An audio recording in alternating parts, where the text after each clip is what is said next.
Well, today, South Dakota Governor Larry Rhoden delivered his first budget address there at the state capitol building in Pierre. One of the key points in his budget, no increases to the so-called Big Three: education, health care providers, and state employees. Reporter Lauren Sulek has more.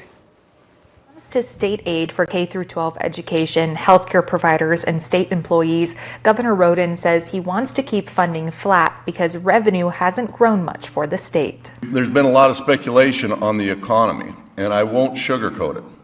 Revenues have been very flat, only rising slightly.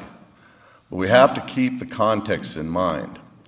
We're coming off some of the strongest years in our state's history, or for that matter, any state's history. Our economic growth may have slowed, but we're comparing that to the fastest growth that South Dakota's ever seen. Rhoden's budget does include some specific one-time spending proposals and loan opportunities, though. Intertwined in those proposals was the idea of keeping South Dakota, quote, strong, free, and safe. We'll keep South Dakota safe by preparing for the opening of the new women's prison in Rapid City, investing in our National Guard and Highway Patrol, and prioritizing security at County Courthouse. And we'll keep South Dakota free by improving freedom to travel, investing in the freedom to learn, and prioritizing rural projects that maintain the freedom to live in the community of your choice. The governor closed his address by saying he's eager to work with lawmakers on this budget during the 2026 legislative session. My budget maintains reserves at 12.5%.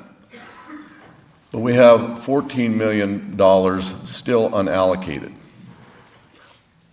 I'm leaving that funding on the bottom line for the legislative priorities. Of course, South Dakota state lawmakers on both sides of the aisle are reacting to the governor's proposed 2026 budget. If you're tied to being funded by the government, if there's no increases in the size of the government, it unfortunately just doesn't increase. To have a zero increase in the Big Three is a huge disappointment, and it doesn't keep up with inflation, so it's actually a cut for them.